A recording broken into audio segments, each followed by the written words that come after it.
കർത്താവിൽ പ്രിയ സഹോദരി സഹോദരന്മാരെ, നിങ്ങളെ വളരെ നാളുകൾക്ക് ശേഷം ഒരു പ്രാവശ്യം കൂടെ കാണാൻ കഴിഞ്ഞതിൽ ഞാൻ വളരെ സന്തോഷിക്കുന്നു. എനിക്ക് മൈക്ക് അലർജി ഉണ്ട്, അതുകൊണ്ട് അധികം ശബ്ദം കൂട്ടണ്ട. മാനേജിങ് ദ സൗണ്ട്, ശബ്ദം കുറച്ച് വെച്ചാൽ അതായിരിക്കും നല്ലത്. ഹൗളിംഗ് ഉണ്ടോ? It's okay. കഴിഞ്ഞ നാളുകളിൽ നമ്മളെ നടത്തിയ അനേകരെ എൻ്റെ ഓർമ്മയിൽ വരുന്നു. ഇവിടെ മൂപ്പന്മാരായിരുന്ന കർത്തസന്നയിൽ വിശ്രമിക്കുന്ന പലരെയും എൻ്റെ ഓർമ്മയിലേക്ക് കടന്നു വരുന്നു. അതിലൊരു പ്രിയ ദൈവദാസൻ വ്യക്തിപരമായിട്ട് എനിക്ക് ഒരു യഥാർത്ഥ മൂപ്പന്റെ വിനയം എങ്ങനെയായിരിക്കണം എന്നുള്ളതിന് ഒരു മാതൃകയായിട്ടിരുന്നിരുന്നു.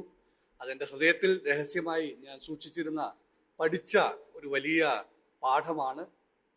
ആ അപ്പച്ചനെ ഞാനിപ്പോഴും ഓർക്കുന്നു. ഓരോ പ്രാവശ്യം വരുമ്പോഴും അദ്ദേഹവുമായിട്ട് ഇടപെടുമ്പോഴും ഈ സഭയിൽ താഴ്മയുടെ ഒരു രൂപം ധരിച്ച ഒരു ശരിയായ ഇടയൻ ആരായിരിക്കണം എന്നുള്ളതിൻ്റെ ഒരു ചിത്രം, രേഖാചിത്രം ആ പ്രിയ ദേവദാസൻ എൻ്റെ ഹൃദയത്തിൽ കോരിയിട്ടിരുന്നു. അദ്ദേഹം ഇന്ന് സ്വർഗത്തിൽ വിശ്രമിക്കുന്നു. ഞാൻ ആരെക്കുറിച്ചാണ് പറയാൻ ഉദ്ദേശിക്കുന്നതെന്ന് പറയാതെ തന്നെ നിങ്ങളുടെ മനസ്സിൽ വന്നു കാണും എന്ന് എനിക്കറിയാം. അത്തരം ദൈവത്താൽ അഭിഷിക്തരായ ദൈവദാസന്മാരുടെ സാന്നിധ്യം അനുഭവിച്ച ഈ സഭയിൽ ഒരു പ്രാവശ്യം കൂടെ കടന്നു വരുവാൻ കർത്താവ് ഇടവരുത്തതിൽ ഞാൻ ദൈവത്തെ സ്തുതിക്കുന്നു. 84-ാമത്തെ സങ്കീർത്തനത്തിലേക്ക് നമുക്ക് പോകാം. 84-ാം സങ്കീർത്തനം.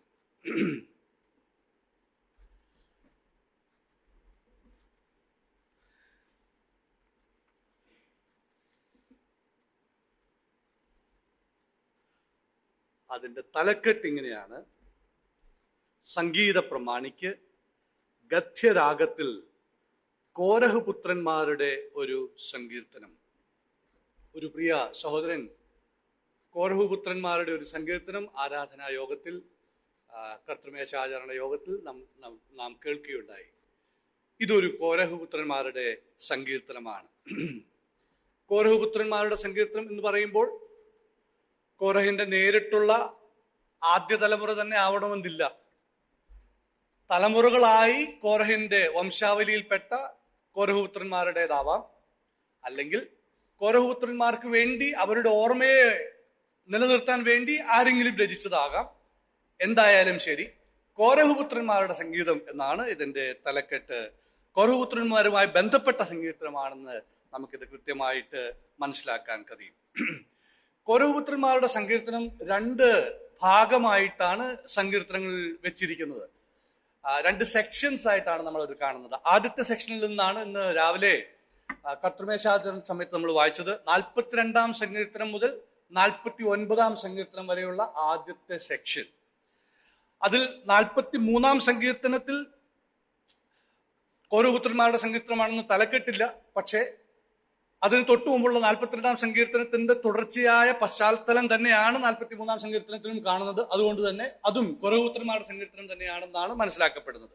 അതുകൊണ്ട് 42 മുതൽ 49 വരെയുള്ള ഒരു സെക്ഷൻ കോരഹുപുത്രന്മാരുടെ സങ്കീർത്തനമാണ്. അത് കഴിഞ്ഞുള്ള അടുത്ത സെക്ഷൻ എന്ന് പറയുന്നത് 84-ാം സങ്കീർത്തനം മുതലാണ്. അതാണ് ഇപ്പോൾ നമ്മൾ തുടങ്ങിയത്. 84-ാം സങ്കീർത്തനം മുതൽ 88-ാം സങ്കീർത്തനം വരെ. അതിന്റെ ഇടയിൽ ഒരു 86-ാമത്തെ സങ്കീർത്തനമുണ്ട്, അത് ദാവീദിന്റെ സങ്കീർത്തനമാണ്. അതൊഴികെ 84 മുതൽ 88 വരെയുള്ള സങ്കീർത്തനങ്ങൾ. അങ്ങനെ മൊത്തം 11 സങ്കീർത്തനങ്ങളാണ് കോരഹുപുത്രന്മാരുടെ സങ്കീർത്തനം എന്ന് പറയുന്നത്. ആദ്യത്തെ സെക്ഷൻ നമ്മൾ കാണുന്ന 42 മുതൽ 49 വരെയുള്ള സങ്കീർത്തനങ്ങളും 84 മുതൽ 88 വരെയുള്ള രണ്ടാമത്തെ ഭാഗവും നോക്കിയാൽ അവയ്ക്ക് തമ്മിൽ വളരെ മനോഹരമായ സാമ്യമുള്ളതായിട്ട് നമുക്ക് കാണാൻ കഴിയും. അതിന്റെ തീം വളരെ അടുത്ത ബന്ധമുള്ളതായിട്ട് കാണാൻ കഴിയും. ഒരു സാമ്പിൾ ഒന്ന് വായിച്ചു നോക്കാം. 42-ാം സങ്കീർത്തനത്തിന്റെ 2-ാം വാക്യം ആരെങ്കിലും ഒന്ന് വായിക്കാമോ? 42-ാം സങ്കീർത്തനത്തിന്റെ 2-ാം വാക്യം. ആദ്യം കിട്ടുന്ന ആര് പുരുഷനായാലും സ്ത്രീ ആയാലും വായിക്കാവുന്നതാണ്, കുഴപ്പമില്ലല്ലേ? ആ എന്റെ ആത്മാവ് ദൈവത്തിനായി, ജീവനുള്ള ദൈവത്തിനായി തന്നെ ദാഹിക്കുന്നു. രണ്ടാമത്തെ സെക്ഷനിലോട്ട് വരാം. 84 സങ്കീർത്തനം, അതിന്റെ 2-ാം വാക്യം.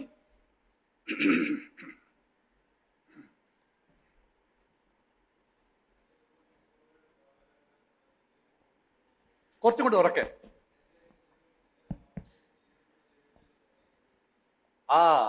എന്റെ ഉള്ളം യഹോവയുടെ പ്രാകാരങ്ങളെ വാഞ്ചിച്ചു മോഹിച്ചു പോകുന്നു. എന്റെ ഹൃദയവും എന്റെ മാംസവും ജീവനുള്ള ദൈവത്തെ നോക്കി ഘോഷിക്കുന്നു. സാമ്യമില്ലേ? ഉണ്ടല്ലോ. ആ വളരെ സാമ്യമായ ദൈവത്തിന് വേണ്ടി ദാഹിക്കുന്ന ഹൃദയം നിറഞ്ഞ 2 സെക്ഷൻസ് ആണ് ഇവിടെ ഉള്ളത്. പക്ഷേ ഈ 2 സെക്ഷൻ തമ്മിൽ വലിയൊരു വ്യത്യാസമുണ്ട്. രണ്ടും ഈ ദൈവത്തിന് വേണ്ടി ദാഹിക്കുന്ന ആ ചിത്രമാണ് നൽകുന്നത്. എങ്കിലും ആദ്യത്തെ സെക്ഷൻ 42 മുതൽ 43 വരെയുള്ള 42 മുതൽ 42 43 അധ്യായങ്ങളിൽ നമ്മൾ കാണുമ്പോൾ ദൈവസന്നിധിയിൽ ചെല്ലാൻ കഴിയാതെ, ഏതോ സാഹചര്യങ്ങളാൽ ദൈവസന്നിധിയിൽ ചെല്ലാൻ കഴിയാതിരിക്കുന്ന ഒരു മനുഷ്യന്റെ ദുഃഖമാണ് പുറത്തു വരുന്നത്. ഞാൻ അതിനുവേണ്ടി ദാഹിക്കുന്നു, എനിക്കതിന് കഴിയുന്നില്ല. ഏതൊക്കെയോ സാഹചര്യം കൊണ്ട് അവിടേക്ക് ചെല്ലാൻ കഴിയാതിരിക്കുന്ന ഒരു മനുഷ്യന്റെ വേദനയാണ് 42 43 സങ്കീർത്തനങ്ങളിൽ കാണുന്നത്. പക്ഷേ 84 സങ്കീർത്തനത്തിൽ കാണുന്നത് ദൈവസന്നിധിയിലേക്ക് കുതിച്ചു ചെല്ലുന്ന മനുഷ്യന്റെ തീരാത്ത സന്തോഷാധിക്യം പുറത്തു വരുന്നതാണ് 84 സങ്കീർത്തനം. മനസ്സിലായ വ്യത്യാസം? ആദ്യത്തെ വ്യക്തിക്ക് അവിടെ എത്താൻ കഴിയുന്നില്ലല്ലോ എന്നുള്ള ആ വാഞ്ചയിൽ നിന്ന് ഉയർത്തിരുന്ന സങ്കടമാണ് സങ്കീർത്തനമായി പുറത്തു വരുന്നതെങ്കിൽ, രണ്ടാമത്തെ ഭാഗത്ത് 84 സങ്കീർത്തനത്തിൽ ആ വാഞ്ച അത് സാക്ഷാത്കരിക്കപ്പെടുന്നതിന്റെ സന്തോഷത്തിന്റെ ആധിക്യം നിറഞ്ഞു തിങ്ങി ആ ദൈവത്തിങ്കിലേക്ക് ഓടിയെടുക്കുന്ന ഒരു മനുഷ്യന്റെ ഹൃദയമാണ് രണ്ടാമത്തെ സെക്ഷനിൽ കാണുന്നത്. അത്രയും ഇൻട്രൊഡക്ഷൻ പറഞ്ഞ് 84 സങ്കീർത്തനത്തിലേക്ക് നമുക്ക് വരാം. ഒരു പിൽഗ്രിംസ് പ്രോഗ്രസ് ആണ് ഈ പാത, ഒരു തീർത്ഥാടകന്റെ യാത്ര എന്ന് വേണമെങ്കിൽ നമുക്കിതിന് തലക്കെട്ട് കൊടുക്കാം. സകല ഇസ്രായേലിയ പുരുഷന്മാരും ഒരു വർഷത്തിൽ കുറഞ്ഞത് 3 പ്രാവശ്യമെങ്കിലും യെരുശലേം ദേവാലയത്തിൽ എത്തിയിരിക്കണം എന്ന് ഒരു നിയമം ദൈവം വെച്ചിരുന്നു. അത് 3 ഉത്സവങ്ങളുമായി ബന്ധപ്പെട്ടാണ് അത് നിലനിന്നിരുന്നത്. ആദ്യത്തെ ഉത്സവം പെസഹ പെരുന്നാൾ, രണ്ടാമത്തേത് പെന്തക്കോസ്ത് ഉത്സവം, മൂന്നാമത്തേത് കൂടാര പെരുന്നാൾ. ഈ 3 ഉത്സവങ്ങൾക്കെങ്കിൽ കുറഞ്ഞത് സകല പുരുഷന്മാരും ചെന്നിരിക്കണം. അവിടെ ദേവാലയവുമായിട്ട് അവർ ചെന്നിരുന്ന് വ്യക്തിപരമായിട്ട് ഫിസിക്കലായിട്ട് പ്രസന്റ് ആയിരുന്നിരിക്കണം എന്നുള്ളതായിരുന്നു നിയമം. അപ്പോ അങ്ങനെ യെരുശലേം ദേവാലയത്തിലേക്ക് പോകുന്ന ഒരു ഭക്തന്റെ ഹൃദയമാണ് 84 സങ്കീർത്തനം. അപ്പൊ ഒന്ന് മനസ്സിലാലോചിച്ച് നോക്കുക. ദൈവത്തിന്റെ അവിടേക്ക് ചെല്ലാൻ വാഞ്ചിക്കുന്ന, വാഞ്ചിയോടെ ഇരിക്കുന്ന ആ മനുഷ്യന്റെ ഹൃദയം ആണ് ഈ 84 സങ്കീർത്തനം. പക്ഷെ ഒരു ചോദ്യം വരാം, ഈ 3 ഉത്സവങ്ങളിൽ ഏത് ഉത്സവത്തിനായിരിക്കും ഇദ്ദേഹം പോകുന്നത്? വല്ല ക്ലൂ ഉണ്ടോ? എന്തെങ്കിലും നമുക്ക് കാണാൻ പറ്റുമോ? 6-ാമത്തെ വാക്യത്തിൽ ഒരു ചെറിയ ക്ലൂ ഉണ്ട്. എന്താ? ഒന്ന് വായിച്ചു നോക്കിയേ. കണ്ണുനീർ താഴ്വരയിൽ കൂടി കടക്കുമ്പോൾ അവർ അതിനെ ജലാശയമാക്കി തീർക്കുന്നു, മുൻമഴയാൽ അത് അനുഗ്രഹപൂർണമായി തീരുന്നു. മുൻമഴ, ഓട്ടം റെയിൻസ് എന്നാണ് ഒരു ട്രാൻസ്ലേഷൻ ഇംഗ്ലീഷിൽ കൊടുത്തേക്കുന്നത്. മറ്റൊരു ട്രാൻസ്ലേഷനിൽ ഏർലി റെയിൻസ്. മുൻമഴ ഉണ്ടായിരുന്ന ഒരു സമയം, ആ സമയത്തിലാണ് ഈ മനുഷ്യൻ പോയിക്കൊണ്ടിരിക്കുന്നത്. മുൻമഴയുടെ സമയം എന്ന് പറയുന്നത് സാധാരണ അവരുടെ ഹാർവെസ്റ്റ് സീസൺ ആണ്. ഹാർവെസ്റ്റ് സീസൺ എന്ന് പറഞ്ഞാൽ മലയാളം കൊയ്ത്തിന്റെ കാലം. കൊയ്ത്ത് കാലവുമായിട്ട് ബന്ധപ്പെട്ട ഒരു സമയമാണ് അത്. ഒക്ടോബർ അല്ലെങ്കിൽ നവംബറിന്റെ ആദ്യ സമയത്തുണ്ടാകുന്ന സമയമാണ് ആ സമയം.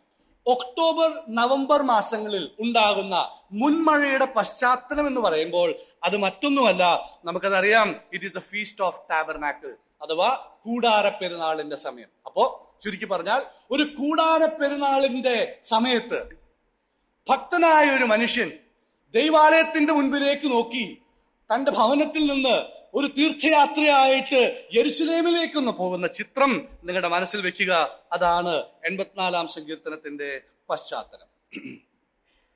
ഈ സങ്കീർത്തനത്തെ നമുക്ക് മൂന്നായിട്ട് വിഭജിക്കാൻ കഴിയും.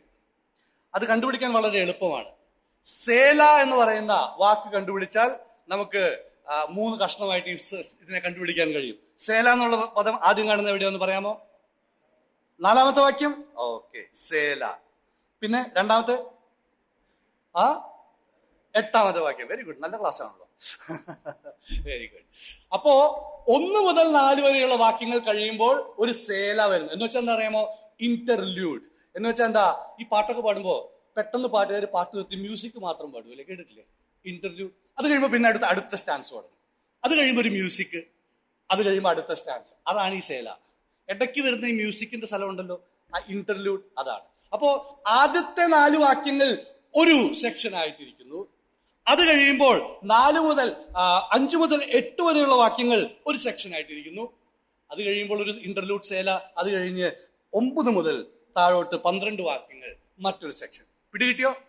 മോന് പറയാൻ പറ്റുമോ? Very good, very good. ഞാൻ ചോദ്യം ചോദിക്കും കേട്ടോ, ഫ്രണ്ടിലിരിക്കുന്ന പിള്ളേരോട് കേട്ടോ.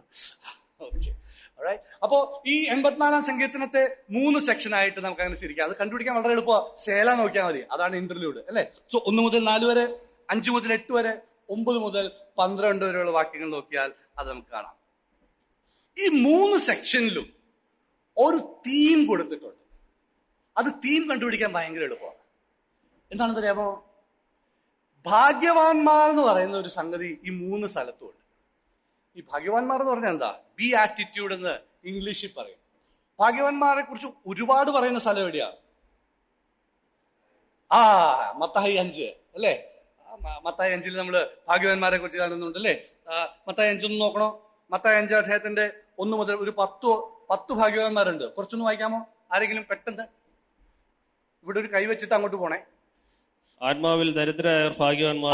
ആത്മാവിൽ ദരിദ്രരായവർ. പിന്നെ ദുഃഖിക്കുന്നവർ ഭാഗ്യവാന്മാർ. പിന്നെ സൗമ്യതയുള്ളവർ ഭാഗ്യവാന്മാർ. എന്തോ സൗന്ദര്യമുള്ളവരോ? കേട്ടില്ല. സൗമ്യതയുള്ള. ഓക്കെ, പിന്നെ നീതിക്ക് വിശന്ന് ദാഹിക്കുന്നവർ. നിങ്ങളുടെ ഉറക്കം പോകാതിരിക്കാൻ വേണ്ടി ഇടയ്ക്ക് ഇതൊക്കെ പറയുന്നത് കേട്ടോ. നീതിക്ക് വിശന്ന് ദാഹിക്കുന്നവർ ഭാഗ്യ എന്ന് വെച്ചാൽ ഒരു 10 എണ്ണം അവിടെ പറഞ്ഞിട്ടുണ്ട്. ജസ്റ്റ് ഒന്ന് കാണിക്കാൻ വേണ്ടി. ഇതിനെയാണ് ബി ആറ്റിറ്റ്യൂഡ്സ് എന്ന് ഇംഗ്ലീഷിൽ പറയും, ഭാഗ്യവർണ്ണന എന്ന് പറയും. ബ്ലെസ്ഡ് എന്ന വാക്കിന്റെ ശരിയായ അർത്ഥം പറഞ്ഞാൽ സന്തോഷം എന്നർത്ഥം. വലിയ പെരുത്ത സന്തോഷം ഉണ്ടാകുന്ന ചില സംഭവങ്ങൾ, അതാണ് കർത്താവ് മലപ്രസംഗം എന്നറിയപ്പെടുന്ന സെർമൺ ഓൺ മൗണ്ട് എന്നറിയപ്പെടുന്ന ഈ ഭാഗത്ത് പറയുന്നത്. അതുപോലെയുള്ള 3 എണ്ണം 84-ാം സങ്കീർത്തനത്തിലുണ്ട്. നമുക്കൊന്ന് കണ്ടുപിടിച്ചാലോ അത്? അനുഗ്രഹത്തിന്റെ ആശിസ് നൽകുന്ന 3 കാര്യങ്ങൾ. 1 മുതൽ 4 വരെയുള്ള വാക്യങ്ങളിൽ ഒരെണ്ണം കണ്ടുപിടിക്കാമോ? 4-ാം വാക്യം. 4-ാം വാക്യത്തിൽ എന്താ പറയുന്നത്? എന്താ പറഞ്ഞേ? നിന്റെ ആലയത്തിൽ വസിക്കുന്നവർ ഭാഗ്യവാന്മാർ എന്ന് വെച്ചാൽ ദൈവ സാന്നിധ്യം അനുഭവിക്കുന്നവന്റെ ഭാഗ്യം. അതാണ് ആദ്യത്തെ തീം. ഇനി 2-ാമത്തെ സെക്ഷനിലോട്ട് വരാം. 5 മുതൽ 8 വരെയുള്ള ഭാഗത്ത് ഏത് വാക്യമുള്ളേ? ഭാഗ്യവാന്മാരുടെ 5-ാം വാക്യം. എന്താ അവിടെ പറയുന്നേ? ബലം നിന്നിലുള്ള മനുഷ്യൻ ഭാഗ്യവാൻ. ദൈവശക്തി അനുഭവിക്കുന്ന മനുഷ്യന്റെ ഭാഗ്യം. ഇനി നമുക്ക് 3-ാമത്തെ വാക്യത്തേക്ക് വരാം. 8 മുതൽ 12 വരെയുള്ള ഭാഗത്ത്, 9 മുതൽ 12 വരെയുള്ള ഭാഗത്ത്, എവിടെയുള്ളേ? 12-ാം വാക്യം. എന്താ അവിടെ പറയുന്നത്? നിന്നിൽ ആശ്രയിക്കുന്ന മനുഷ്യൻ ഭാഗ്യവാൻ. ദൈവാശ്രയമുള്ള മനുഷ്യന്റെ ഭാഗ്യം. അപ്പൊ 3 തീമാണ് ഈ സങ്കീർത്തനത്തിൽ വരുന്നത്. 1, ദൈവ സാന്നിധ്യം അനുഭവിക്കുന്നതിന്റെ ഭാഗ്യം. 2, ദൈവശക്തി അനുഭവിക്കുന്നതിന്റെ ഭാഗ്യം. 3, ദൈവത്തിൽ ആശ്രയിക്കുന്നതിന്റെ ഭാഗ്യം. ഈ 3 തീമാണ് ഈ 84-ാം സങ്കീർത്തനത്തിലുള്ളത്. നമുക്ക് ഈ 3 തീം ഇന്ന് രാവിലെ ചിന്തിക്കാം എന്ന് കർത്താവിൽ ആശ്രയിച്ച് ആഗ്രഹിക്കുകയാണ്. അപ്പൊ അതിനു മുമ്പ് ഈ സങ്കീർത്തനം നമുക്കൊന്ന് വായിച്ചാലോ? നമുക്ക് എല്ലാവർക്കും ഒരുമിച്ചൊന്ന് വായിച്ചാലോ? വാക്യം പ്രതിവാക്യമായിട്ടൊന്ന് വായിക്കാം ഈ സങ്കീർത്തനം. ഞാൻ ആദ്യത്തെ വാക്യം വായിക്കാം, നിങ്ങൾ 2-ാമത്തെ വാക്യം. അങ്ങനെ നമുക്ക് വാക്യം പ്രതിവാക്യമായിട്ട് വായിക്കാം. ഓക്കെ, ഞാൻ ആദ്യത്തെ വാക്യത്തിൽ തുടങ്ങുന്നു. സൈന്യങ്ങളുടെ യഹോവേ, തിരുനിവാസം എത്ര മനോഹരം!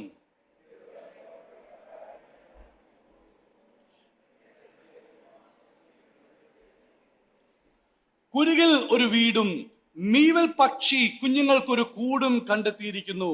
എന്റെ രാജാവും എന്റെ ദൈവവുമായ സൈന്യങ്ങളുടെ യഹോവേ, നിന്റെ യാഗപീഠങ്ങളെ തന്നെ.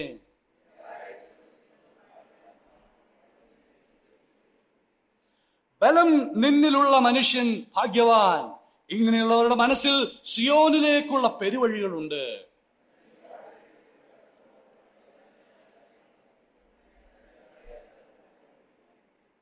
അവർ മേൽക്കുമേൽ ബലം പ്രാപിക്കുന്നു. എല്ലാവരും സിയോനിൽ ദൈവസന്നിധിയിൽ ചെന്നെത്തുന്നു.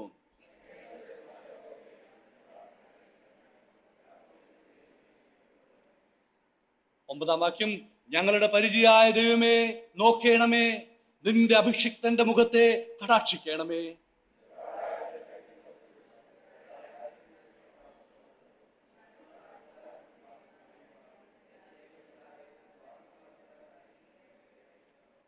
യഹോവയായ ദൈവം സൂര്യനും പരിചയമാകുന്നു.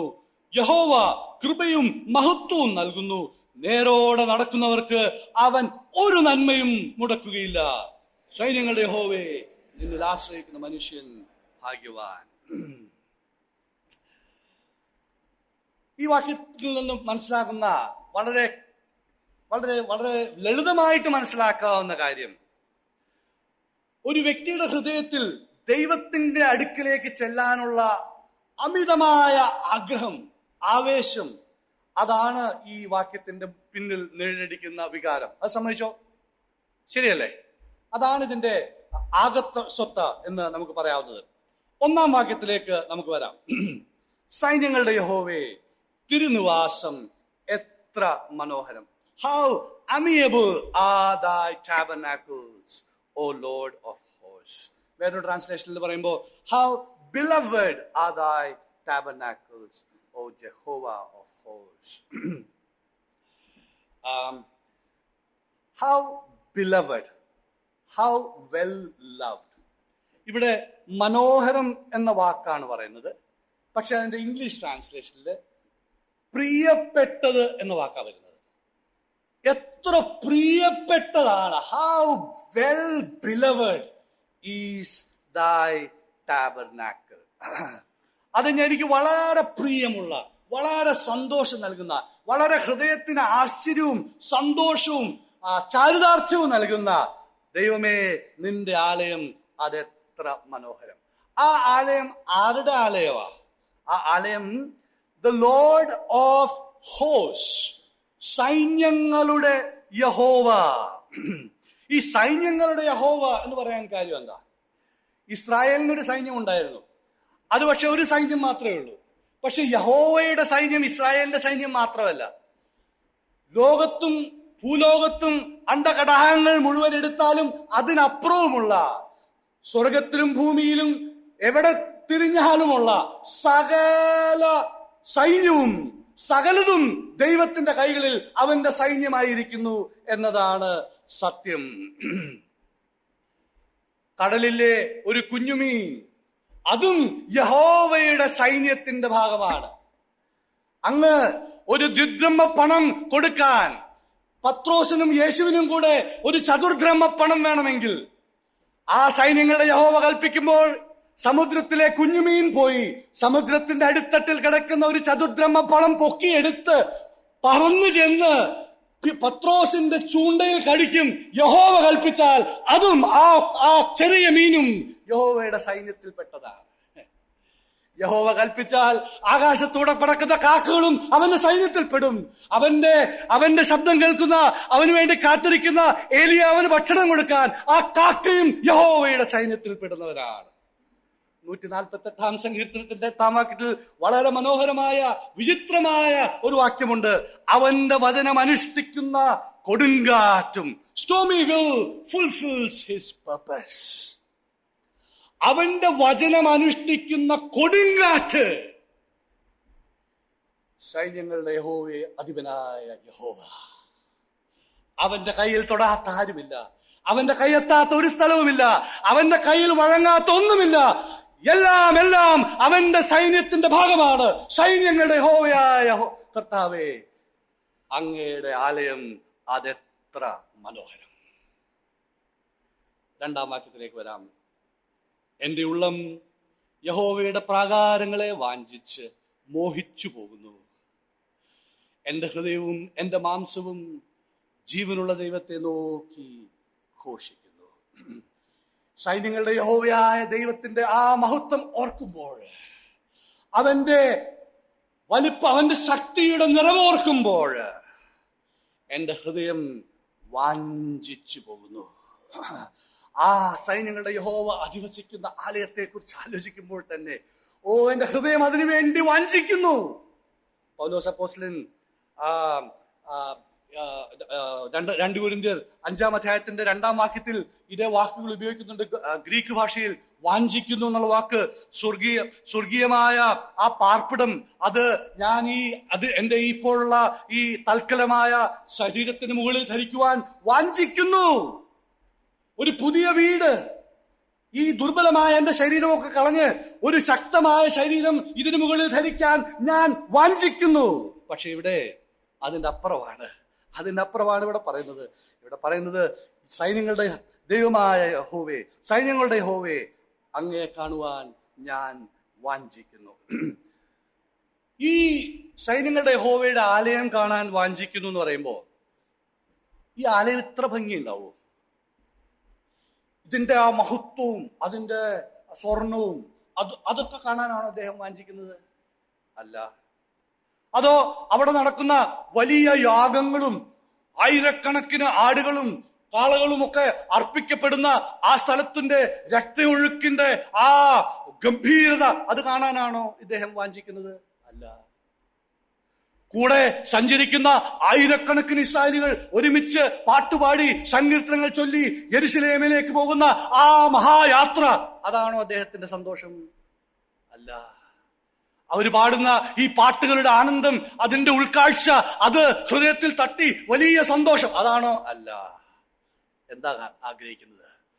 യഹോവേ, നിന്റെ സാന്നിധ്യം. I am looking for the living God. എൻ്റെ ഉള്ളം യഹോവയുടെ പ്രാകാരങ്ങളെ വാഞ്ചിച്ചു മോഹിച്ചു പോകുന്നു. എൻ്റെ ഹൃദയവും എൻ്റെ മാംസവും ജീവനുള്ള ദൈവത്തെ നോക്കി ഘോഷിക്കുന്നു. A living God. ജീവിക്കുന്ന ദൈവത്തിനെ നോക്കുന്ന ആ മനോഹരമായ അവസ്ഥ ആണ് ഈ വ്യക്തിയിൽ ഉളവാക്കുന്ന ഈ വലിയ സന്തോഷത്തിന്റെ കാരണം. അവിടെയുള്ള നിവാസസ്ഥാനങ്ങളും യെരുശലേമിലുള്ള ആ വലിയ പള്ളിയും ആ ദേവാലയവും അവിടെയുള്ള പുരോഹിതന്മാരുടെ മനോഹരമായ വസ്ത്രങ്ങളും അവിടെയുള്ള യാഗക്കാഴ്ചകളും കൂടെ പോകുന്ന തീർത്ഥാടകരുടെ ആരവങ്ങളും പാട്ടുപാടുന്ന സങ്കീർത്തനത്തിന്റെ ചൊല്ലുകളും എല്ലാം വെറും അകമ്പടി സേവകർ മാത്രമാണ്. പക്ഷേ ഇദ്ദേഹത്തിന്റെ ഉൾക്കാഴ്ച, കണ്ണിൽ നിറഞ്ഞു നിൽക്കുന്ന വാഞ്ച, അത് ജീവനുള്ള ദൈവത്തെ നോക്കാനുള്ള, ആ ജീവനുള്ള ദൈവത്തെ കാണാനുള്ള വാഞ്ച അദ്ദേഹത്തെ നിറയുന്നു. എളുപ്പത്തിൽ പറഞ്ഞ ഒരു ചെറിയ ഉദാഹരണം പറഞ്ഞാൽ, തിരുവനന്തപുരത്തെ കുറിച്ച് ഓർക്കുമ്പോൾ എനിക്ക് ഏറ്റവും വാഞ്ചിക്കപ്പെടുന്ന ഒരു ബിൽഡിംഗ് ഉണ്ട്, ടവർ ഷാലോം. ഇതാണോ തിരുവനന്തപുരത്തെ ഏറ്റവും നല്ല ബിൽഡിങ്? നിങ്ങളുടെ ഇവിടെ ഇതുപോലെ എത്ര നല്ല ബിൽഡിങ്സ് ഉണ്ട് അല്ലേ? 2-3 ബിൽഡിങ്സിന്റെ പേര് പറയാമോ? ഹീര പാലസോ? ഹീര പാലസ്. അതിനകത്ത് ക്ലബ് ഹൗസ് ഉണ്ട്, ആ ഹൗസ് ഉണ്ട്, ഈ ഹൗസ് ഉണ്ട്, വലിയ വലിയ സ്ഥലം. പക്ഷെ എനിക്ക് ഹൃദയം വാഞ്ചിക്കുന്ന സ്ഥലം ടവർ ഷാലോമാണ്. എന്താ കാര്യം? എൻ്റെ ഏറ്റവും അടുത്തൊരു ഫ്രണ്ട് അവിടെ താമസിക്കുന്നുണ്ട്. അതുകൊണ്ട് അതെനിക്ക് വലിയ വാഞ്ച. എന്ന് വെച്ചാൽ ടവർ ഷാലോം കാണാനുള്ള വാഞ്ചയല്ല അത്, ടവർ ഷാലോമിൽ താമസിക്കുന്ന എൻ്റെ സുഹൃത്തിനെ കാണാനുള്ള വാഞ്ചയാണ്. ഒരു ചെറിയ ഉദാഹരണം പറഞ്ഞു മാത്രം. യഹോവയുടെ ആലയം കാണുവാൻ ഞാൻ വാഞ്ചിക്കുന്നു എന്ന് പറഞ്ഞാൽ ഈ ആലയത്തിന്റെ മഹത്വം കാണാനുള്ള വാഞ്ചയല്ല, ആലയത്തിൽ വസിക്കുന്ന സർവ്വസൈന്യാധിപനായ യഹോവയെ കാണാനുള്ള വാഞ്ച അതെന്നിൽ നിറയുന്നു. 3-4 വാക്യങ്ങൾ. The sparrow hath found, മലയാളത്തിൽ, കുരുകിൽ ഒരു വീടും മീവൽ പക്ഷി കുഞ്ഞുങ്ങൾക്കൊരു കൂടും കണ്ടെത്തിയിരിക്കുന്നു. എൻ്റെ രാജാവും എൻ്റെ ദൈവവുമായ ഞങ്ങളുടെ സൈന്യങ്ങളുടെ യഹോവേ, ദൈവവുമായ സൈന്യങ്ങളുടെ യഹോവേ, നിന്റെ യാഗപീഠങ്ങളെ തന്നെ, നിന്റെ ആലയത്തിൽ വസിക്കുന്നവർ ഭാഗ്യവാന്മാർ, അവർ നിന്നെ നിത്യം സ്തുതിച്ചു കൊണ്ടിരിക്കും. ദൈവത്തിന്റെ ആലയത്തിൽ വസിക്കുന്നു എന്ന് പറയുമ്പോൾ ദൈവ സാന്നിധ്യത്തിൽ വസിക്കുന്ന മനുഷ്യന്റെ ഭാഗ്യവർണ്ണനയാണ് ഈ 4 വാക്യങ്ങളിൽ നാം വായിച്ചുകൊണ്ടിരിക്കുന്നത്. ഇവിടെ അവിടെ വസിക്കുന്ന 2 കൂട്ടം ആളുകളെ കുറിച്ച് പറയുകയാണ്, 2 കൂട്ടം ജീവികളെ കുറിച്ച് പറയുകയാണ്. ഒന്നാമത്തെ കൂട്ടരാണ് 3-ാം വാക്യത്തിൽ, രണ്ടാമത്തെ കൂട്ടരാണ് 4-ാം വാക്യത്തിൽ. 3-ാം വാക്യത്തിൽ പറയുന്നത് ചെറിയ ചെറിയ കുഞ്ഞ് പക്ഷികളെ കുറിച്ചാണ്. നിന്റെ ആള് അവർ ഏതാ 3-ാം വാക്യം, കുരുകിൽ മീവൽ പക്ഷി. ആ ആലയത്തിന്റെ അടുത്തൊക്കെയുള്ള മരങ്ങളിലോ അല്ലെങ്കിൽ ആലയത്തിന്റെ ഈ നമ്മൾ പറയുമല്ലോ പാരപ്പിറ്റിലോ ഒക്കെ ചെറിയ കൂടൊക്കെ വെച്ച് താമസിക്കുന്ന ഈ ചെറിയ കുരുകിൽ മീവൽ പക്ഷി പോലെയുള്ള കൊച്ചു കൊച്ചു ജീവികളെ കുറിച്ചാണ് പറയുന്നത്. അവരുടെ പ്രത്യേകത എന്താ? സങ്കീർത്തനക്കാരൻ നോക്കുമ്പോ ഫുൾ ടൈം അവിടെ തന്നെ താമസിക്കാം. അതാണ് അവരുടെ വലിയ കാര്യം. അയ്യോ, അവരുടെ ഒരു ഭാഗ്യം ഒന്ന് ആലോചിച്ച് നോക്കുക.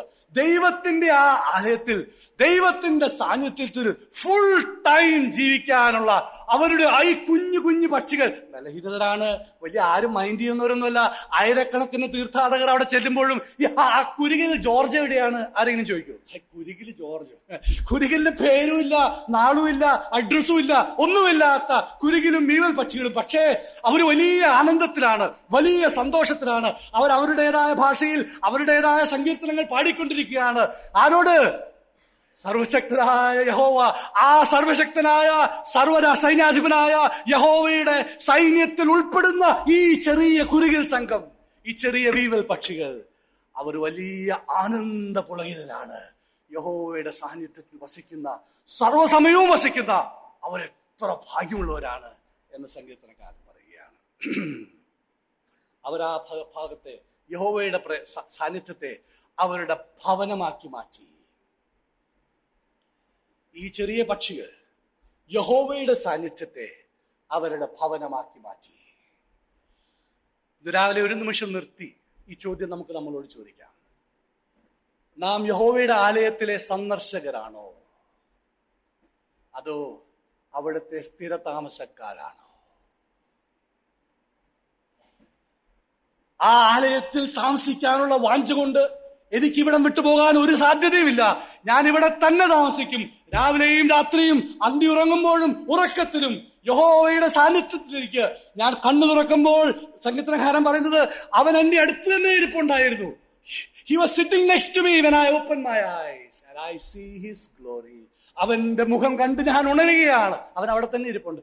അങ്ങനെ യഹോവയുടെ സാന്നിധ്യത്തിൽ ജീവിക്കുന്ന, യഹോവയുടെ സാന്നിധ്യത്തിൽ ഉറങ്ങുന്ന ഒരു ഭക്തൻ, അവനൊരു മീവൽ പക്ഷിയായിരിക്കാം, ഒരു കുരുകിലായിരിക്കാം, ആർക്കും അറിയാത്ത, യാതൊരു പേരുമില്ലാത്ത, നാളും അഡ്രസ്സും ഇല്ലാത്ത ഒരു വ്യക്തി ആയിരിക്കാം. എനിക്ക് വലിയ കഴിവുകളൊന്നുമില്ല, എനിക്ക് എന്നെ വലിയ ആളുകളൊന്നും അറിയത്തില്ല, ഞാൻ യൂട്യൂബിലൊന്നും ഇല്ലാത്ത ഒരു പാവപ്പെട്ട ഒരു വിശ്വാസിയാണേ. ഒരു കുരുകിൽ, ഒരു മീവൽ പക്ഷി, ദൈവ സാന്നിധ്യം ആ വ്യക്തിയുടെ ജീവിതത്തിൽ അതൊരു കുടുംബമായി, അതൊരു വീടായിട്ട് മാറുമ്പോൾ ആ വീട് സന്തോഷത്തിന്റെ വീടായി മാറും. അവരുടെ ജീവിതം സന്തോഷം കൊണ്ട് പുളകിതമാകുന്ന മനോഹരമായ ജീവിതമായി മാറുമെന്നുള്ളതാണ് ഭാഗ്യവാന്മാരുടെ ആദ്യ പട്ടികയിൽ ഇവിടെ വിവരിക്കുന്നത്. ദൈവ സാന്നിധ്യം അനുഭവിക്കുന്നതിന്റെ ഭാഗ്യം. 4-ാം വാക്യത്തിൽ വേറൊരു കൂട്ടരെ കുറിച്ചാണ് പറയുന്നത്. ലേവ്യരായ ആളുകളെ കുറിച്ചാണ് പറയുന്നത്. ഇവരെ സംബന്ധിച്ചിടത്തോളം കുരുകിലും അതുപോലെയുള്ള മീവൽ പക്ഷിയും പോലെയുള്ള കുഞ്ഞു ജീവികളൊന്നുമല്ല. ഇവർ ഇച്ചിരി കൂടിയ ടീംസാണ് അല്ലെ, ലേവ്യരാണ്. അവർക്ക് ഫുൾ ടൈം അവിടെ താമസിക്കാൻ പറ്റൂല, കാരണം അവർക്കെല്ലാം ഒരു റൊട്ടേഷൻ ഉണ്ടായിരുന്നു. ഒരുപാട് ലേവ്യന്മാരുണ്ടായിരുന്നു. പക്ഷേ അങ്ങനെയുള്ള സമയത്ത് അവർക്ക് ഓരോ സമയം കൊടുത്തിട്ടുണ്ട്. ഇന്ന സമയം തൊട്ട് ഇന്ന സമയം വരെ ഇവർക്ക് ഇത്ര മാസം ഇവർക്ക് ഈ ജോലി ചെയ്യാം. അല്ലെങ്കിൽ വേറെ വേറെ ഡ്യൂട്ടികൾ കൊടുത്തിട്ടുണ്ട്. ചിലര് ഈ സാധനങ്ങളൊക്കെ യാഗമർപ്പിക്കുന്ന സ്ഥലത്തുണ്ടാവും. ചിലര് അങ്ങ് വാതിൽക്കൽ ഗേറ്റ്മാൻമാരായിട്ട്, വാച്ച്മാൻമാരായിട്ട്, അങ്ങനെയുള്ള ആളുകൾ, അങ്ങനെ പലതാണ്. അപ്പൊ അവിടെ തന്നെ നമുക്ക് കുറച്ചൊക്കെ ഹെയറാർക്കിയൊക്കെ കാണാം അല്ലെ. വലിയ മഹാപുരോഹിതനൊക്കെ ആണെങ്കിൽ അങ്ങ് ഏറ്റവും മുമ്പിൽ നല്ല ഡ്രസ്സൊക്കെ ഇട്ടത്. പിന്നെ നമുക്ക് വാതിൽ കാവൽക്കാർ, കുറച്ച് നമ്മുടെ ഫ്രണ്ടിലുള്ള എന്താ നമ്മൾ പറയുന്നത്, വാച്ച്മാൻമാര് അല്ലെ, വാച്ച്മാൻമാര്, അങ്ങനെ കുറച്ച് വാച്ച്മാൻമാർ. ഇവിടെ അങ്ങനെയുള്ള ഒരു കൂട്ടരെ പൊക്കിയാണ്. പക്ഷെ ഇവരൊക്കെ ലേവ്യരാണ്. ലേവ്യർക്ക് മാത്രമേ അവിടെ ഇത് ചെയ്യാൻ കഴിയുള്ളൂ, എന്തെങ്കിലും ശുശ്രൂഷ ചെയ്യാൻ അനുവദിക്കുകയുള്ളൂ. കോരഹിന്റെ പുത്രന്മാരും ലേവ്യ വർഗത്തിൽപ്പെട്ടവരാണ്. നമുക്ക് സംഖ്യാപുസ്തകം 16-ാം അധ്യായത്തിന്റെ 1-ാം വാക്യത്തിൽ നോക്കിയാൽ ഈ കോരാപുത്രന്മാർ കൊഹാത്തിന്റെ വർഗത്തിൽ നിന്ന് വന്നവരാണെന്ന് കാണാൻ കഴിയും. വായിക്കണമെങ്കിൽ ഒന്ന് വായിച്ചു നോക്കുക. സംഖ്യാപുസ്തകം 16-ാം അധ്യായത്തിന്റെ 1-ാം വാക്യം. എന്നാൽ ലേവിയുടെ മകനായ കിഹാത്തിന്റെ മകനായ ഇസ്ഹാരിന്റെ മകൻ കോരഹ്, രൂബേൻ ഗോത്രത്തിൽ ഏലിയാബിന്റെ പുത്രന്മാരായ ദാദാൻ, അബീരാം, പേലത്തിന്റെ. അപ്പോ ചുരുക്കി പറഞ്ഞാൽ അവരും ഈ ലേവ്യ കുടുംബത്തിൽപ്പെട്ട ആളുകളായിരുന്നു, കൊഹാത്തിന്റെ സന്താന പരമ്പരയിൽ പെട്ട ആളുകൾ. സോ ദൈവാലയത്തിൽ വിസിറ്റ് ചെയ്യുന്ന ആളുകളും ബ്ലെസ്ഡ് ആണ്. Those who visit God's presence also is blessed. പക്ഷേ ദൈവാലയത്തിൽ സേവ ചെയ്യാൻ ഉള്ള പ്രിവിലേജ് ഉള്ള ലേവ്യ കുടുംബത്തിൽപ്പെട്ട ഒരു വ്യക്തിയാണെങ്കിൽ അത് എത്ര അനുഗ്രഹം, how blessed that it is. അതാണ് ഇവിടെ പറഞ്ഞു വരുന്നത്. അങ്ങനെയുള്ള വ്യക്തി, he will be greatly blessed. He will still praise God. അങ്ങനെ അനുഗ്രഹിക്കപ്പെടുന്ന ഒരു കൂട്ടർ അഥവാ ലേവ്യർ, അവരെ കുറിച്ചാണ് അവിടെ പറയുന്നത്. ആ വാക്യം, 4-ാം വാക്യം, നിന്റെ ആലയത്തിൽ വസിക്കുന്ന ഭാഗ്യവാന്മാർ, അവർ നിന്നെ നിത്യം സ്തുതിച്ചുകൊണ്ടിരിക്കും. എവർ, ഓൾവേസ്, നിർത്താതെ സ്തുതിച്ചുകൊണ്ടിരിക്കും എന്ന അർത്ഥമാണ് അവിടെ പറയുന്നത്. അപ്പൊ ഇവിടെ പറഞ്ഞു വരുന്ന ഈ രണ്ട് കൂട്ടർ, അതിൽ ഇവിടെ പറയുന്ന ഈ രണ്ട് കൂട്ടരിൽ ഒരു കൂട്ടര് ഈ ചെറിയ ജീവികള്, മറ്റൊരു കൂട്ടര് ലേവ്യരായ ഈ ഇസ്രായേലുള്ള 12 ഗോത്രങ്ങളിൽ ദൈവത്തിന്റെ ആലയത്തിൽ വസിക്കാനും അടുത്തിടപെടാനും ദൈവം കൃപ കൊടുത്ത, വിളിച്ച് വേർതിരിച്ച ഒരു കൂട്ടർ. ഈ രണ്ട് കൂട്ടരുടെയും ഭാഗ്യത്തെ കുറിച്ച് ഓർത്ത് സങ്കീർത്തനം, നമ്മുടെ മലയാള ഭാഷയിൽ പറഞ്ഞ വായിൽ വെള്ളം ഇറക്കിക്കൊണ്ടിരിക്കുകയാണ്. അങ്ങനെ വായിൽ വെള്ളം ഇറക്കുന്ന ഒരു ചിത്രമാണ് 1 മുതൽ 4 വരെയുള്ള വാക്യങ്ങളിൽ നമ്മൾ കാണുന്നത്. അപ്പോൾ നമ്മൾ അതിന് തലക്കെട്ട് എന്താ കൊടുത്തത്? ഫ്രണ്ടിലിരിക്കുന്നവർ പറയാമോ എന്താ തലക്കെട്ട് കൊടുത്തത്? 1 മുതൽ 4 വരെയുള്ള വാക്യങ്ങൾക്ക് ദൈവ സാന്നിധ്യം അനുഭവിക്കുന്ന മനുഷ്യന്റെ ഭാഗ്യം. ഇനി മറക്കരുത്, ഞാൻ ചോദിക്കും കേട്ടോ, അടുത്ത പ്രാവശ്യം ചോദിക്കും ഞാൻ. ദൈവ സാന്നിധ്യം അനുഭവിക്കുന്ന മനുഷ്യന്റെ ഭാഗ്യം. അതിന് ഈ 2 ഉദാഹരണങ്ങളിൽ നിരത്തി വെച്ച് ഈ 4 വാക്യങ്ങൾ അവസാനിക്കുന്നു. നമുക്കെന്നാ അടുത്ത സെക്ഷനിലേക്ക് കടക്കാം. 5 മുതൽ 8 വരെയുള്ള ഭാഗത്ത് ഈ സെക്ഷനിലുള്ള തലക്കെട്ട് എന്തായിരുന്നു? ദൈവശക്തി ഓർ ദൈവബലം, ദൈവശക്തി അനുഭവിക്കുന്ന മനുഷ്യന്റെ ഭാഗ്യം. 5-ാം വാക്യം നോക്കുക. ബലം നിന്നിലുള്ള മനുഷ്യൻ ഭാഗ്യവാൻ, അവർ നിന്നെ നിത്യം സ്തുതിച്ചുകൊണ്ടിരിക്കും. 5-ാം വാക്യം, ബലം നിന്നിലുള്ള മനുഷ്യൻ ഭാഗ്യവാൻ, ഇങ്ങനെയുള്ളവരുടെ മനസ്സിൽ സിയോനിലേക്കുള്ള പെരുവഴികൾ ഉണ്ട്. അവര് ഈ തീർത്ഥയാത്ര പോകുന്നത് ആരെങ്കിലും പിടിച്ച് വലിച്ചിറക്കിക്കൊണ്ടു പോണതല്ല.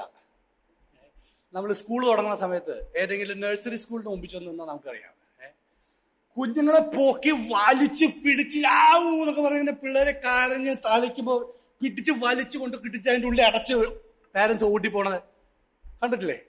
നിങ്ങളൊക്കെ പലരും അനുഭവിച്ചു കാണും അല്ലേ? വലിയ സന്തോഷമൊന്നുമില്ല പോകാൻ സ്കൂളിൽ. അമ്മയുടെ കൂടെ വീട്ടിലിരിക്കുന്നതാണ് സന്തോഷം അല്ലെ? കുഴി കുത്തി കളിച്ച് അങ്ങനെ വീട്ടിലിരിക്കുന്ന സന്തോഷം. കഷ്ടപ്പെട്ട് ഇടിച്ചു പൊളിച്ചു വേണം അവരെ കൊണ്ട് സ്കൂളിലാക്കാൻ.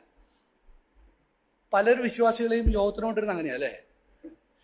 എഴുന്നേൽപ്പിക്കാനുള്ള പാട് 8 മണി തൊട്ട് വിളി തുടങ്ങണം. എഴുന്നേക്കടാ യോഗം ഉണ്ടോ?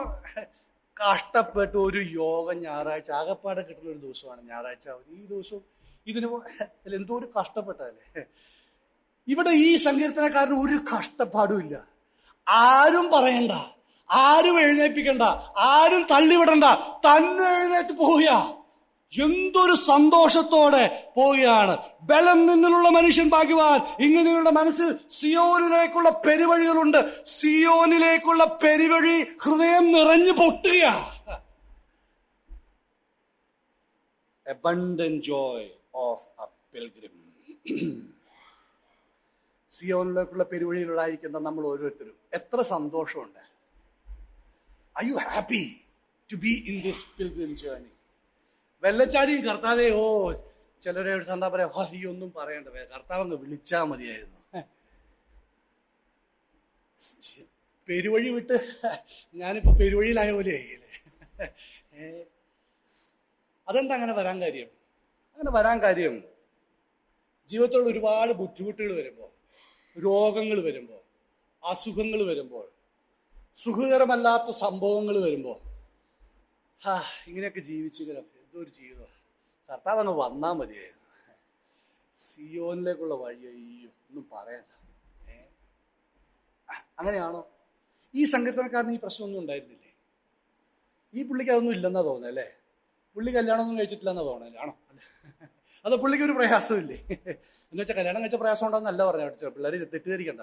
കല്യാണം കഴിക്കുന്നത് വളരെ സന്തോഷകരമായ, വളരെ ഏറ്റവും മനോഹരമായ കുടുംബജീവിതമാണ്. തെറ്റിദ്ധരിക്കുന്നത് അതല്ല ഉദ്ദേശിച്ചത്. എന്ന് വെച്ചാൽ ജീവിതത്തിന്റെ ഭാരങ്ങളോ പ്രയാസങ്ങളോ കുഞ്ഞുങ്ങളോ ഇതൊന്നും അങ്ങനെയാണോ? അല്ല.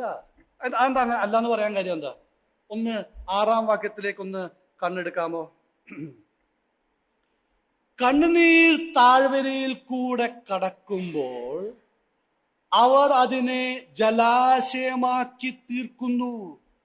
മുൻമഴയാൽ അത് അനുഗ്രഹപൂർണമായി തീരുന്നു.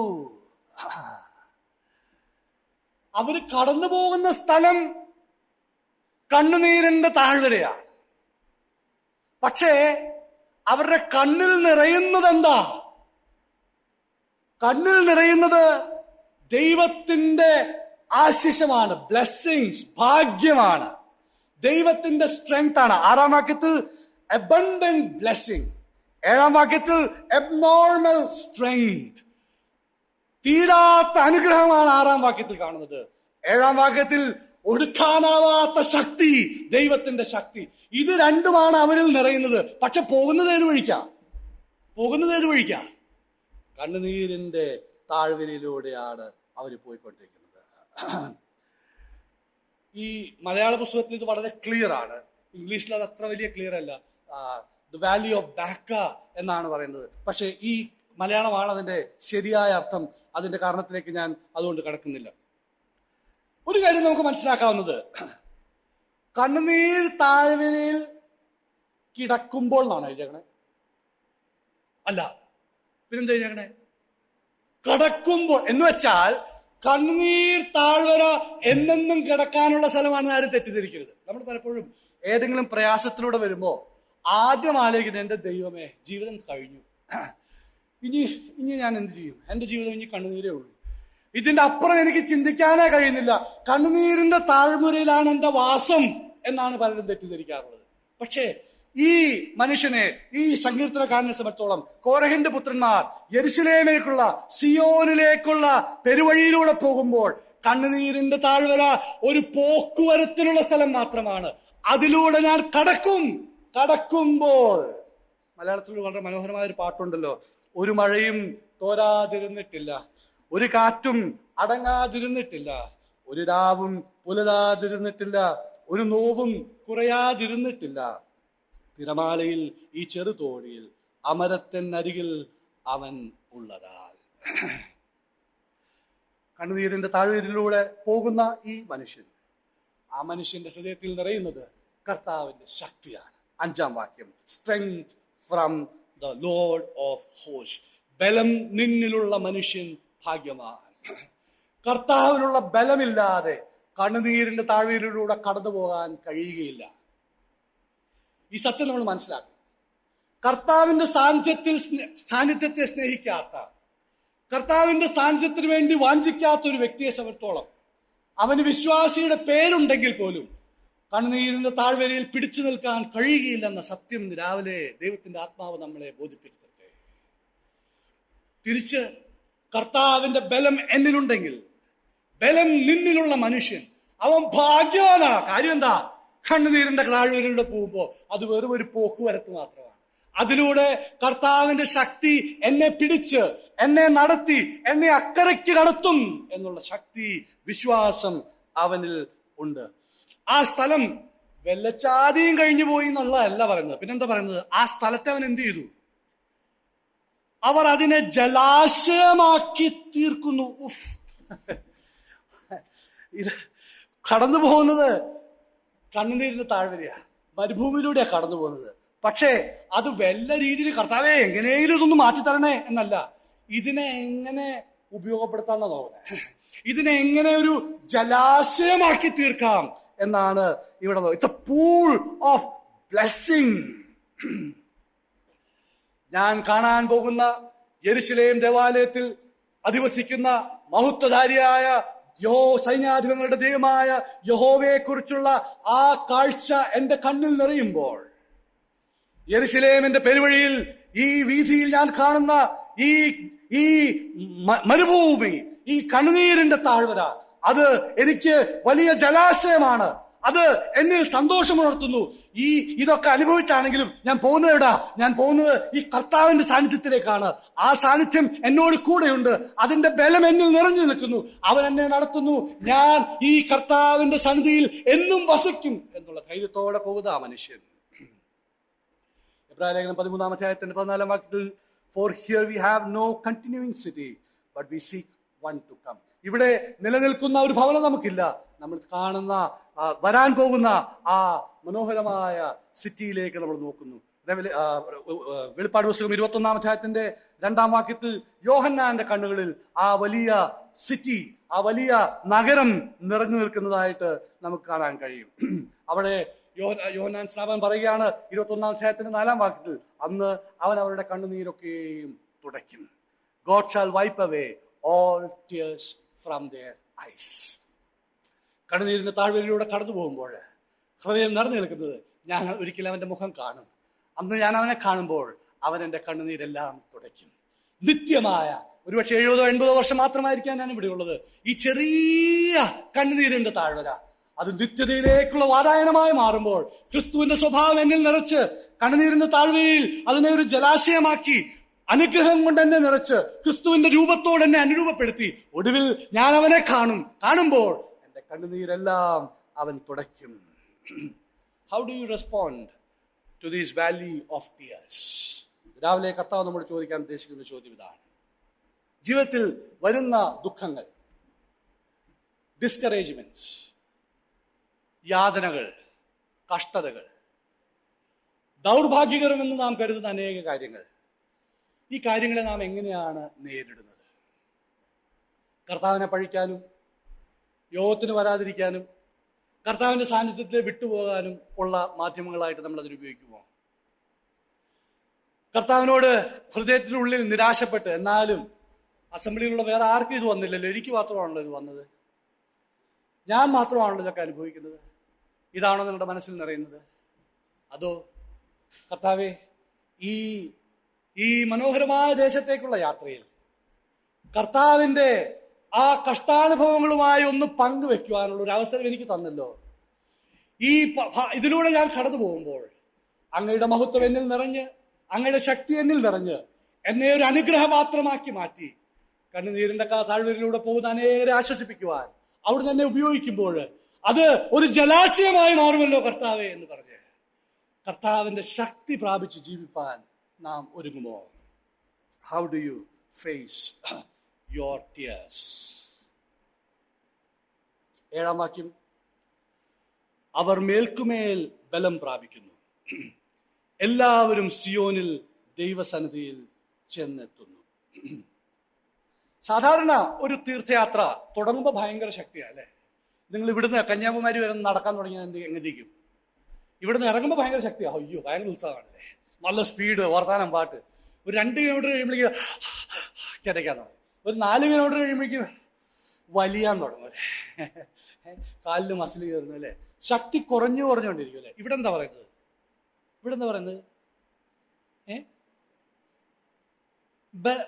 ഇത് കൂടിക്കൊണ്ടിരിക്കൂ, മേൽക്കുമേൽ ബലം പ്രാപിക്കുന്നു. അതെന്തു മറിമായമാണ്, ഇതെന്ത് വിചിത്രമാണ്. ഇതെങ്ങനെ ബലം പ്രാപിച്ചുകൊണ്ടിരിക്കുന്നത് യാത്ര കൂടുമ്പോൾ? തുടങ്ങുമ്പോൾ കണ്ണീരിന്റെ താഴെ ഉണ്ടായിരുന്നില്ല, വീട്ടിൽ ഭാര്യയോട് ഗുഡ് ബൈ ഒക്കെ പറഞ്ഞിറങ്ങിയതാ അല്ലേ, സന്തോഷമായിട്ട് ശാപ്പാടിച്ച് ഇറങ്ങിയതാ, കുഴപ്പമൊന്നുമില്ലായിരുന്നു. വഴിയിലൊക്കെ കണ്ണീരിന്റെ താഴ്വര കാണുന്നത്. അതൊക്കെ കഴിയുമ്പോഴും ഈ പുള്ളി സ്ട്രോങ് ആയിക്കൊണ്ടിരിക്കുകയാണ്. അതെന്താ കാര്യം? ഇതിന്റെ ഉള്ളിൽ തന്നെ അതിന്റെ ഉത്തരവുണ്ട്. എന്താ കാര്യം? നമ്മൾ ഓൾറെഡി അതിന്റെ ഉത്തരം പറഞ്ഞു. ദൈവത്തിന്റെ ശക്തി. ബലം ആരുടെയില്ല? ബലം നിന്നിലുള്ള മനുഷ്യൻ ഭാഗ്യവാൻ. അപ്പോ മേൽക്കുമേൽ ബലം പ്രാപിക്കുമ്പോൾ എങ്ങനെയാണ് മേൽക്കുമേൽ ബലം പ്രാപിക്കുന്നത്? മേൽക്കുമേൽ ബലം പ്രാപിക്കുന്നത് ബലം നിന്നിലുള്ള മനുഷ്യൻ അതിന്റെ ഉള്ളിലിരുന്ന് ബലം കൂട്ടിക്കൊണ്ടിരിക്കുകയാണ്. കൂടുതൽ പ്രയാസം വരുമ്പോൾ കൂടുതൽ ശക്തി തന്നുകൊണ്ടിരിക്കുകയാണ്. കൂടുതൽ കണ്ണുനീര് വരുമ്പോൾ കൂടുതൽ ആശ്വാസം നൽകിക്കൊണ്ടിരിക്കുകയാണ്. ബലം മേൽക്കുമേൽ പ്രാപിച്ചുകൊണ്ടിരിക്കുന്ന, നമ്മള് ഒരു ആർമി ലൈനിൽ ഒരു പറയും, ബാറ്റിൽ ഹാർഡ് ആർമി മാൻ, ബാറ്റിൽ ഹാർഡ്. പോരടിച്ച് അവൻ ഇനി എന്തു വന്നാലും ഒരു പ്രശ്നമല്ല. ആ ശക്തനായ നമ്മൾ തൊലിക്കട്ടി എന്ന് പറയില്ലേ, തൊലിക്കട്ടിയുള്ള ആളെ ഉറുമ്പ് കടിച്ച വല്ല കഴിയാണ്. ഉറുമ്പ് അറിയും കൂടിയില്ലേ ഉറുമ്പ് കടിച്ച.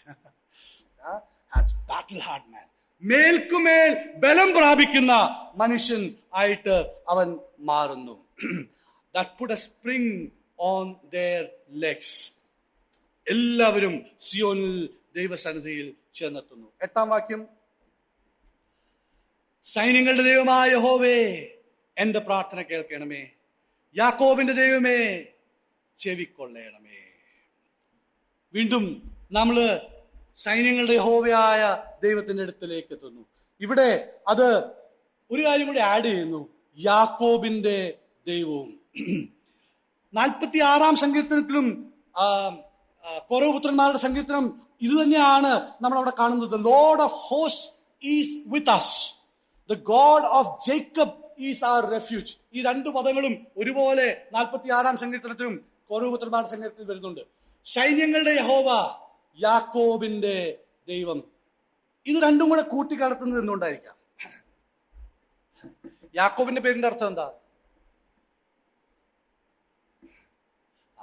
ഒരു നല്ല പേരല്ല അല്ലേ?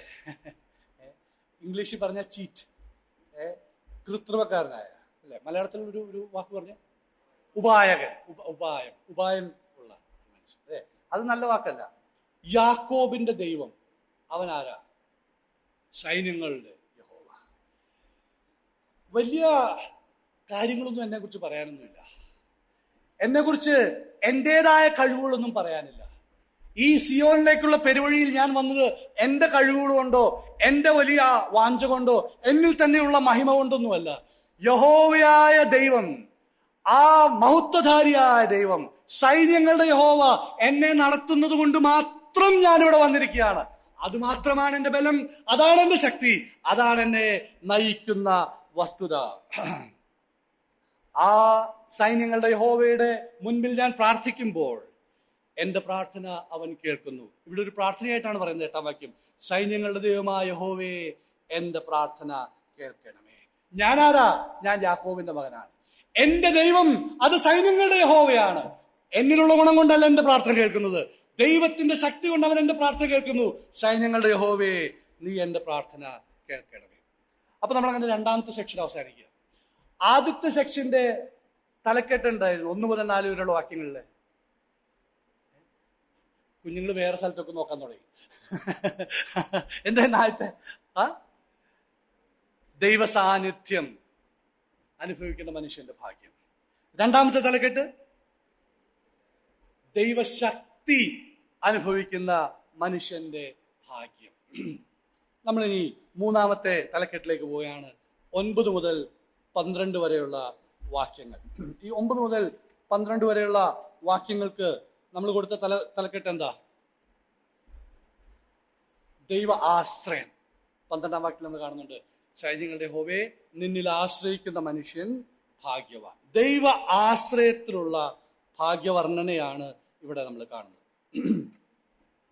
ആദ്യ വാക്യത്തിൽ 8-ാം വാക്യത്തിൽ സൈന്യങ്ങളുടെ ദൈവമായ 9-ാം വാക്യം ഞങ്ങളുടെ പരിചയമായ ദൈവമേ നോക്കണമേ, നിന്റെ അഭിഷിക്തന്റെ മുഖത്തെ കടാക്ഷിക്കണമേ എന്ന് പറയുന്നത് ആ രാജ്യത്തിന്റെ രാജാവിനെ കുറിച്ചാണ്, ദാവീദിനെ കുറിച്ചാണ് അവിടെ പറയുന്നത്. ദൈവം അനുഗ്രഹിച്ച് അഭിഷിക്തനാക്കിയ രാജാവിനെ അവിടുന്ന് അനുഗ്രഹിക്കുമ്പോൾ ആ രാജാവിലൂടെ പ്രജകളായ ഞങ്ങളെയും അവിടുന്ന് അനുഗ്രഹിക്കുമല്ലോ.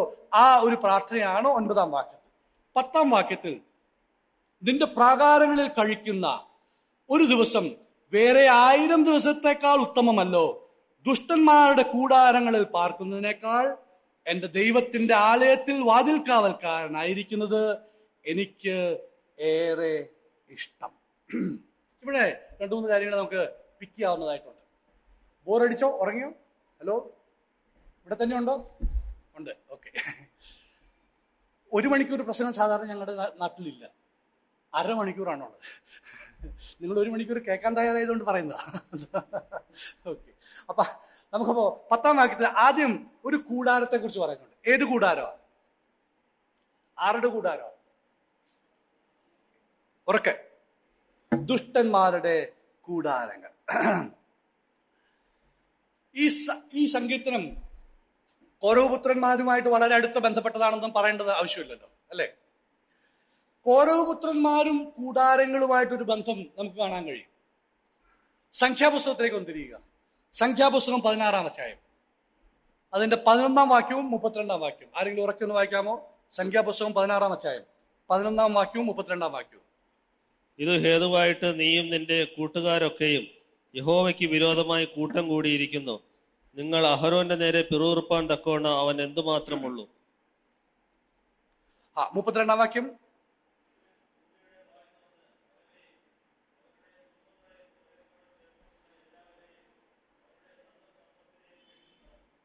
ആ 26-ാം വാക്യം കൂടി ഒന്ന് വായിക്കാമോ? 16-ാം അധ്യായത്തിന്റെ 26-ാം വാക്യം. അവൻ സഭയോട് ഈ ദുഷ്ടമനുഷ്യരുടെ സകല പാപങ്ങളാലും നിങ്ങൾ സംഹരിക്കപ്പെടാതിരിക്കേണ്ടതിന് അവരുടെ കൂടാരങ്ങളുടെ അടുക്കൽ നിന്ന് മാറിപ്പോകുവിൻ, അവർക്കുള്ള യാതൊന്നിനെയും തുടരുത് എന്ന് പറഞ്ഞു. 11-ാം വാക്യം കൂടി ഒന്നുകൂടി ഒരു പ്രാവശ്യം കൂടി വായിക്കാമോ?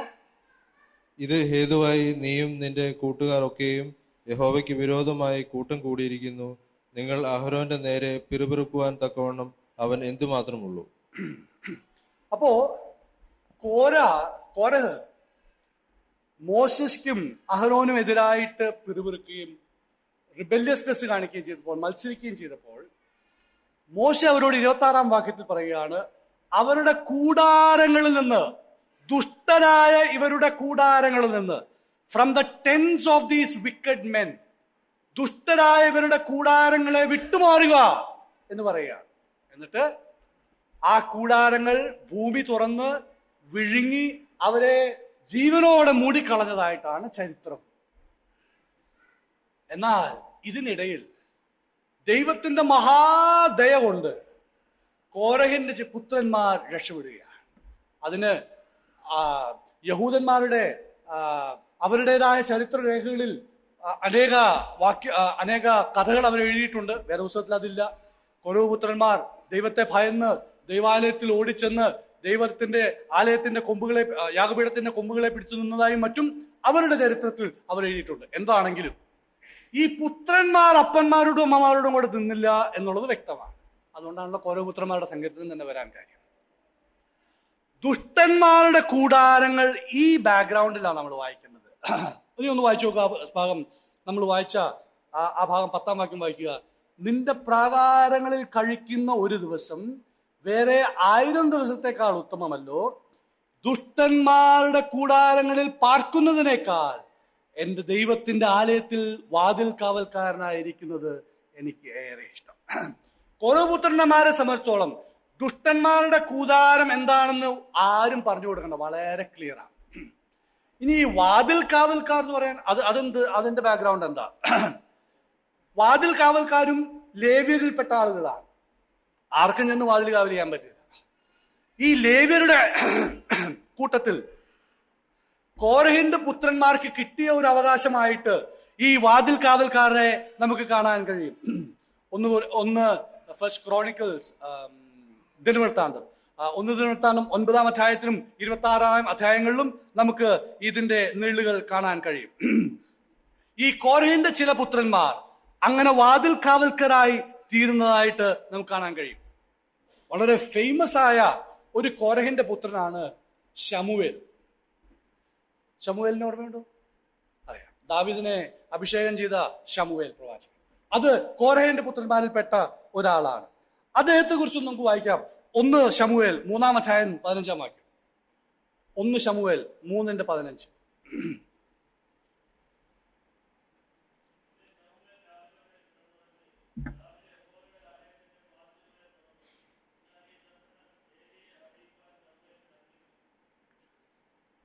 അവിടെ ശമൂവേലിനെ നമ്മൾ കാണുന്നതായിട്ട് അവൻ എന്താ ചെയ്യുന്നത് രാവിലെ?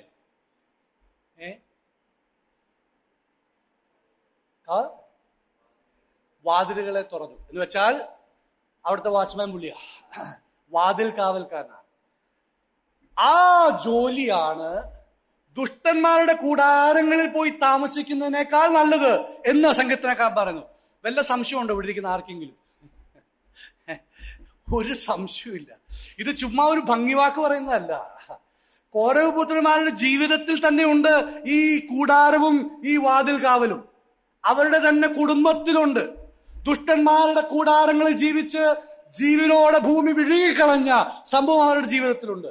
കർത്താവിന്റെ വാതിൽ കാവൽക്കാരനായി, ആലയത്തിന്റെ വാതിൽ കാവൽക്കാരനായി, ഒടുവിൽ ദൈവത്തിന്റെ ദാവീദിനെ അഭിഷേകം ചെയ്യുന്ന വ്യക്തിയായി മാറിയ ശമൂവേലിന്റെ ചരിത്രവും അവരുടെ കുടുംബത്തിൽ തന്നെയുണ്ട്. എത്ര മനോഹരമായിട്ടാണ് ഇത് രണ്ടും ഒരുമിച്ച് ഇവിടെ എഴുതി വെച്ചിരിക്കുന്നത് നമുക്ക് മനസ്സിലാക്കാം. നിന്റെ പ്രകാരങ്ങളെ കഴിക്കുന്ന ഒരു ദിവസം വേറെ 1000 ദിവസത്തെക്കാൾ ഉത്തമമല്ലോ, ദുഷ്ടന്മാരുടെ കൂടാരങ്ങളിൽ പാർക്കുന്നതിനേക്കാൾ എൻ്റെ ദൈവത്തിന്റെ ആലയത്തിൽ വാതിൽ കാവൽക്കാരനായിരിക്കുന്നത് ഏറെ ഇഷ്ടം. അതിന്റെ കൂട്ടത്തിൽ ഇതും കൂടി ഉണ്ടെന്ന് കൂട്ടിക്കോളൂ. ആ ദേവാലയത്തിൽ ഉള്ള എല്ലാ പണികളിലേക്കും ഏറ്റവും ചെറിയ പണിയായിരുന്നിരിക്കാം ആലയത്തിലുള്ള പണി, അല്ലേ? ശമൂവേലിനെ അവിടെ കൊണ്ടുവിടുമ്പോൾ അവിടെയുള്ള ചെറിയ പയ്യന, ഏലിയുടെ മക്കൾക്ക് വലിയ വലിയ കാര്യങ്ങളൊക്കെ ചെയ്തിരുന്നൊക്കെ വൃത്തികേടുകളാണ്, അത് വേറെ കാര്യം. പക്ഷെ വലിയ വലിയ കാര്യങ്ങളാണ് ചെയ്യുന്നത്. പക്ഷെ ഇവൻ യാഗപീഠം അതുകൊണ്ട് വലിയ വലിയ കാര്യങ്ങളാണ്. പക്ഷെ ഇവൻ അവിടെ ഒരു മൂലയ്ക്ക് പോയി കിടക്കുന്നു, അവിടുത്തെ വാതിലൊക്കെ തുറക്കുന്നു. വളരെ ഹമ്പിളായ, വലിയ വലിയ ആളുകളൊന്നും കാണാത്ത ചെറിയ ജോലി ചെയ്യുന്ന ഒരു അതാണ് എനിക്ക് ഉത്തമം. എനിക്ക് വലിയ പ്രസംഗകനൊന്നും ആവണ്ട, എനിക്ക് വലിയ ആളൊന്നും ആവണ്ട, വലിയ പേര് വേണ്ട, വലിയ നാളുമൊന്നും വേണ്ട. യഹോവയുടെ ആലയത്തിൽ ഞാനൊരു കാവൽക്കാരനായിരുന്നെങ്കിൽ അതെത്ര മനോഹരം. 11-ാം വാക്യം, യഹോവയായ ദൈവം സൂര്യനും പരിചയമാകുന്നു, യഹോവ കൃപയും മഹത്വവും നൽകുന്നു, നേരോടെ നടക്കുന്നവർക്ക് അവൻ ഒരു നന്മയും മുടക്കുകയില്ല. The Lord will give grace. കൃപ അവൻ നൽകുന്നു. ആൻഡ് ഗ്ലോറി, മഹത്വം അവൻ നൽകുന്നു. നോ ഗുഡ് തിങ്, നന്മ അവിടുന്ന് നൽകുന്നു. 3 കാര്യങ്ങളാണ് നമ്മളിവിടെ വായിക്കുന്നത്. അതിന് കാരണം 2ആണ്. ഒന്ന്, that which God is. ദൈവം, God is a sun and shield. ദൈവം അവൻ സൂര്യനും പരിചയമാണ്. അതാണ് ഒരു കാരണം. 2ാമത്തെ കാരണം എന്താ? That which God does. The Lord will give grace and glory. No good thing will he withhold. അവൻ എനിക്ക് കൃപ, മഹത്വം, നന്മ നൽകുന്നു. ഈ 2 കാരണങ്ങൾ കൊണ്ടാണ് ഈ 3 അനുഗ്രഹം കൊണ്ട് എന്റെ ജീവിതത്തിൽ നിറയുന്നത്. സൂര്യൻ ആണ് ആദ്യം. നമുക്കറിയാം, വെളിച്ചം തരുന്ന, ഊർജം തരുന്ന, സന്തോഷം നൽകുന്ന സ്രോതസ്സാണ് സൂര്യൻ എന്ന് നമുക്കറിയാം. നാം ഇരുട്ടിലാണെങ്കിൽ ഈ സൂര്യൻ നമ്മിൽ വെളിച്ചം നൽകുന്നു, നമുക്ക് സന്തോഷം നൽകുന്നു, നമുക്ക് ശക്തി നൽകുന്നു. സൂര്യൻ 121-ാം സങ്കീർത്തനത്തിന്റെ 6-7 വാക്യങ്ങളിൽ, the sun shall not smite thee by day. സൂര്യൻ നിന്നെ പകലിൽ, നിന്നെ മലയാളം ഓർക്കുന്നില്ല, nor the moon by night. രാത്രിയിലെ എങ്ങനെയാ എന്റെ വാക്യം മലയാളത്തിൽ എങ്ങനെയാ? പകൽ സൂര്യനെങ്കിലും രാത്രി ചന്ദ്രനെങ്കിലും നിന്നെ ബാധിക്കുകയില്ല. നിന്നെ ബാധിക്കുകയില്ല. സോ സൂര്യന്റെയും ബാധകളൊന്നുമില്ലാതെ യഹോവ തന്നെ എന്റെ സൂര്യനായി മാറുന്നു. ഷീൽഡ് എന്ന് പറഞ്ഞാൽ പ്രൊട്ടക്ട് ചെയ്യുന്നു. എന്നെ പിശാചിന്റെ സകല അമ്പുകളിൽ നിന്നും എന്നെ രക്ഷിക്കുന്നു. ഞാൻ ഡേഞ്ചറിലായിരിക്കുമ്പോൾ എന്നെ സഹായിക്കുന്നു. അതാണല്ലോ ഷീൽഡ് എന്ന് പറയുന്നത്. ഉൽപ്പത്തി പുസ്തകത്തിന്റെ 15-ാം അധ്യായത്തിന്റെ 1-ാം വാക്യത്തിൽ, fear not Abraham, I am thy shield, ഞാൻ നിന്റെ പരിചയമാകുന്നു എന്ന് അബ്രഹാമിനോട് പറയുന്നതായിട്ട് നമ്മൾ കാണുന്നു. ഉടൻ അബ്രഹാം അവനോട് ചോദിക്കുന്നുണ്ട്, നീ എന്റെ പരിചയമാണല്ലേ, അപ്പൊ നീ എന്നോട് എന്ത് ചെയ്യും? What shall we give to me? നീ എനിക്ക് എന്ത് തരും? എനിക്ക് മക്കളില്ലല്ലോ. പക്ഷെ ഇവിടെ ഈ സങ്കീർത്തനക്കാരന് അത്തരം ചോദ്യങ്ങളൊന്നുമില്ല. എനിക്ക് മക്കൾ വേണമെന്നോ, നീ എനിക്ക് എന്ത് തരുമെന്നൊന്നും ഒരു സംശയമില്ല. നീ എനിക്ക് എന്ത് തരുമെന്ന് അവന് വളരെ ക്ലിയറാ. എന്ത് തരും? 1, ഗ്രേസ്, കൃപ തരും. 2, മഹത്വം, അൾട്ടിമേറ്റ് ഗ്ലോറി. 3, നന്മ തരും. ഈ 3 നമ്മുടെ ജീവിതത്തിൽ നിറഞ്ഞു നിൽക്കും കർത്താവിന്റെ സാന്നിധ്യമുള്ളപ്പോൾ. നമ്മൾ രക്ഷിക്കപ്പെടുമ്പോൾ നമ്മൾ അനുഭവിച്ചത് എന്താ?